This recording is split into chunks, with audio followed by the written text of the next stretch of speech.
pour ce webinaire qui va durer 1 heure et demie, je ne serai pas seule, hein, bien entendu, et je serai accompagnée donc de plusieurs personnes. Je serai accompagnée d'une part d'Armel Debru, qui est donc professeur honoraire, hein, d'histoire de la médecine, qui interviendra, qui fera la première intervention liminaire. Et puis ensuite, Pierre-Yves Traînard, qui est coordinateur du pôle Île-de-France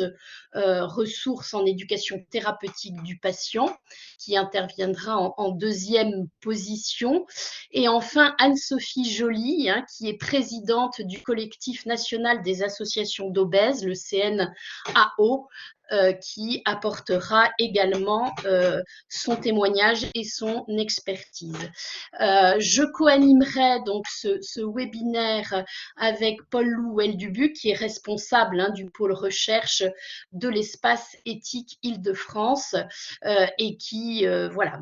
co-animera avec moi et proposera peut-être à la fin une synthèse, hein, de nos échanges, puisque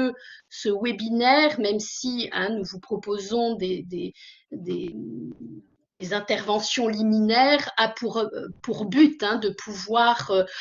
échanger nos expériences, partager nos savoirs et pouvoir ensemble, hein, avancer vers demain finalement. Alors, je vais introduire donc ce webinaire avant, hein, de passer la parole d'abord à Armel Debru. Donc, voilà, peut-être, alors depuis 2002, hein, 20 ans se sont écoulés et ont vu l'augmentation significative des maladies chroniques dans nos sociétés. Une augmentation, hein, qui est en grande partie liée à l'augmentation de la durée de la vie, comme, hein, on le voit pour les maladies neuroévolutives et notamment à impact cognitif, hein, qui touchent majoritairement des personnes avancées en âge. Alors, cette évolution démographique, hein, très certainement, nous a amené à plusieurs choses. Donc, d'une part, à réfléchir autrement à la place du patient dans la relation malade-médecin, et d'autre part, hein, à inventer de nouvelles pratiques et de nouveaux concepts comme ceux d'expertise patient, de perspective patient, et donc des concepts qui sont très liés au fait que la maladie, et notamment la maladie chronique, impose aux personnes, hein, malades, des décisions très fréquentes dans une recherche permanente du mieux vivre avec la maladie. Et ce qu'on peut dire, hein, dans ce contexte-là, c'est que on ne peut plus raisonner seulement en termes de colloque singulier entre le médecin et le patient, mais plutôt, hein, de tenir compte du fait que le malade est accompagné de ses proches, est aussi et face à une pluralité de professionnels tout au long de sa trajectoire de soins, tout au long de son parcours de soins. Donc il y aurait le patient et son milieu, hein, à prendre en compte, et le médecin et son équipe d'un autre côté. D'où la nécessité d'autant plus grande de définir des espaces, hein, de rencontres interactifs et dialogiques qui puissent conduire à un langage commun. Alors, des espaces, hein, au sein desquels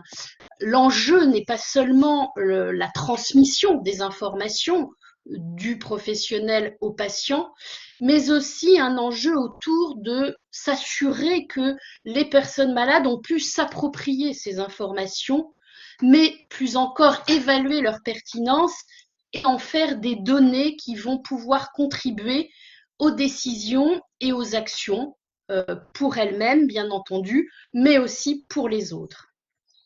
L'enjeu encore, hein, dans ce contexte est aussi de tenir compte de la temporalité des patients, c'est-à-dire des moments, hein, où celui-ci est accessible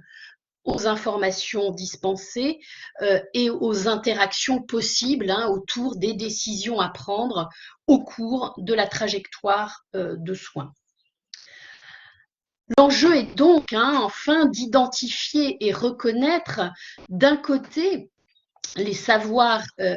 expérientiels qui sont issus de l'expérience de vie avec la maladie, et de l'autre les savoirs académiques, que ces ces savoirs puissent coexister, hein, les uns ne se soustraient pas aux autres, hein, mais qu'ils puissent coexister et que l'on puisse aussi en organiser la complémentarité. Alors depuis 2002, il est ainsi advenu un nouveau patient, hein, armé de droits et d'un accès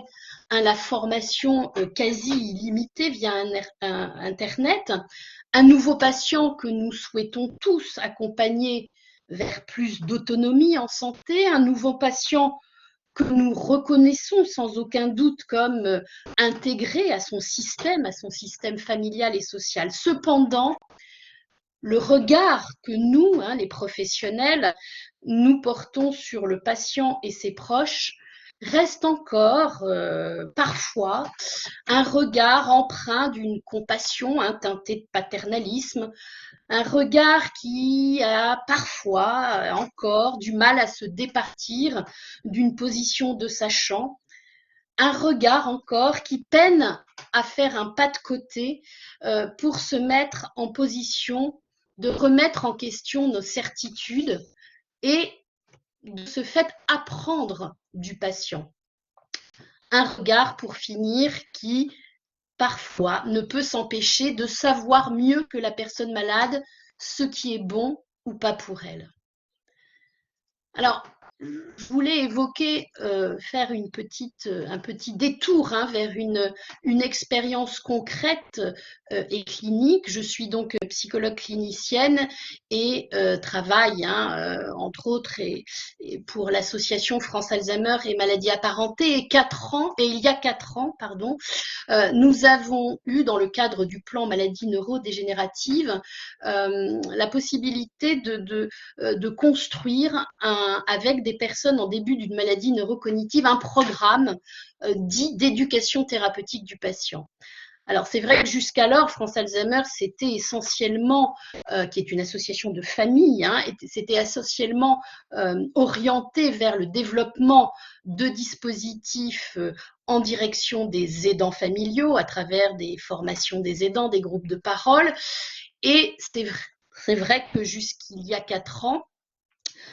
c'était moins, du fait de l'altération cognitive des patients, c'était moins préoccupé ou moins orienté vers des dispositifs en direction des personnes vivant la maladie. Et alors, c'est une expérience qui a démarré il y a 3-4 ans, qui a été largement ralentie du fait de la pandémie. Mais voilà, c'est certainement une expérience qui a marqué un tournant dans nos représentations et nos perceptions du patient. Tout d'abord, alors, on a fait en sorte que ce programme, qui est co-animé par un psychologue et un bénévole, ne soit pas descendant, c'est-à-dire qu'il ne s'agit pas de délivrer des savoirs tout faits avec des professionnels qui sauraient comment on doit vivre et comment on peut vivre une maladie d'Alzheimer ou une maladie apparentée, et donc une position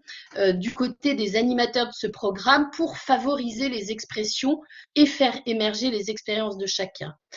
Très rapidement, les personnes qui ont intégré ce programme ont choisi de renommer ce programme en programme d'entraide thérapeutique plutôt que d'éducation thérapeutique. Et on voit bien en effet à quel point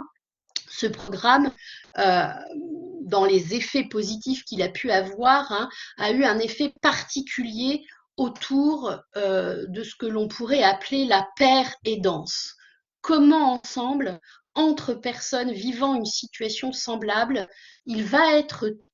possible d'inventer de nouvelles réponses au vivre avec la maladie. Et donc, nous avons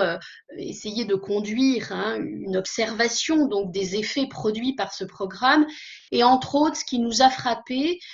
plusieurs choses, mais bon, 3 choses que je vais retenir. D'une part, quelque chose autour de la remise en question des limites imposées par la position du diagnostic. C'était très étonnant de voir que les personnes se restreignaient d'elles-mêmes, s'empêchaient d'elles-mêmes de faire un certain nombre de choses à partir du moment où le diagnostic avait été posé, avec toutes les représentations que celle-ci peut avoir sur les empêchements, les impossibilités que les troubles cognitifs peuvent engendrer.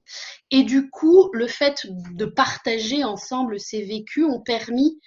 aux participants de repousser ces limites et du coup de remettre en question les représentations de soi-même finalement et aussi de soi dans le temps. Voilà, ça c'était un premier effet très intéressant avec des personnes qui ont du coup repris pouvoir sur un certain nombre de choses. Le deuxième point, évidemment, il y avait quelque chose autour de la dédramatisation des difficultés, parce que, contrairement à ce qu'on peut l'imaginer, souvent les personnes malades, finalement, s'interdisent d'évoquer ce qu'elles vivent ou les difficultés qu'elles rencontrent à leur entourage proche, de peur que ce soit douloureux pour elles. Et du coup, là, entre pairs, eh bien, les choses peuvent se dire plus facilement, on peut même en rire, on peut même en blaguer. Et enfin, un troisième effet très prégnant, c'est quelque chose autour de la reprise d'une confiance en soi et d'une estime de soi qui va engendrer aussi quelque chose autour de la reprise d'un pouvoir d'agir, ou autrement appelé empowerment,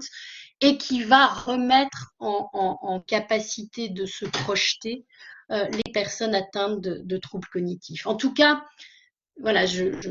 cette expérience qui a été déployée au sein de France Alzheimer dans plusieurs départements a profondément modifié, me semble-t-il, les représentations des animateurs de ce programme et nous a sans doute permis une posture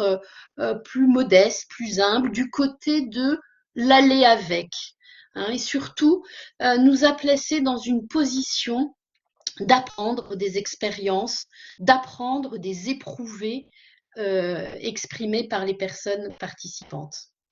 Alors peut-être la question qui se pose ensuite et que nous pourrons partager, c'est comment formaliser ces savoirs expérientiels qui vont être produits à travers notamment ces programmes d'entraide thérapeutique. Comment on va ensuite pouvoir promouvoir leur transmission, comment on va pouvoir les légitimer, ce qui peut offrir à ce moment-là au collectif de patients des capacités d'agir et de faire des propositions au sein du système de santé. Voilà, parce que là, peut-être, il y a des évolutions à mener, à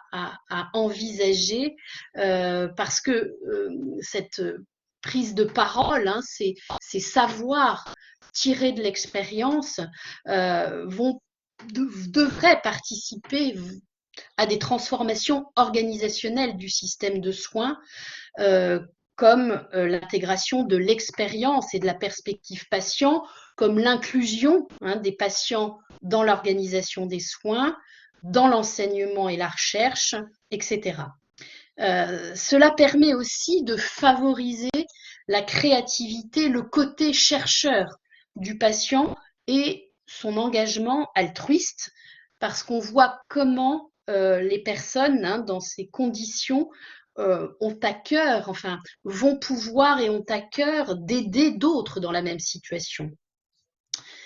Et ce qui va nous permettre du coup de se décentrer aussi de cette notion de l'aidant d'un côté, du proche aidant d'un côté, et de l'aider du patient de l'autre, pour plutôt considérer des situations d'aidance où les positions sont souples, c'est-à-dire que le patient est à différents moments celui qui est aidé ou celui qui peut aider.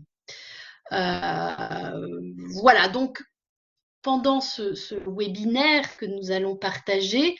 avec Armelle Debruy, Pierre-Yves Trainard, Anne-Sophie Joly et Paul Louwel Dubuc, Nous parlerons de savoir expérientiel, de co-construction, d'empowerment, d'éducation thérapeutique du patient,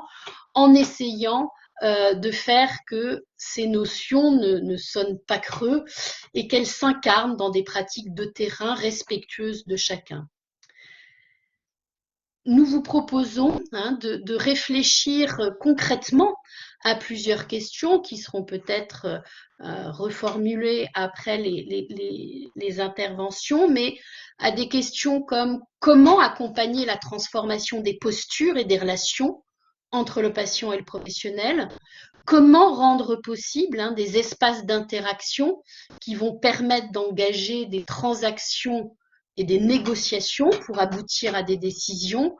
Comment aussi rendre visibles et lisibles les savoirs tirés de l'expérience et encore, quel statut, quelle place donner aux patients partenaires ou patients experts, voilà, pour qu'ils soient véritablement reconnus. Voilà, donc beaucoup de choses, beaucoup de pistes, beaucoup d'interrogations. Déjà quelques pistes que nous évoquerons au cours de nos échanges. Mais je vais m'arrêter là et puis voilà, offrir et donner la parole à Armelle Debru qui va nous éclairer beaucoup sur voilà, notamment cette notion d'interaction. Donc Armelle, je te passe la parole.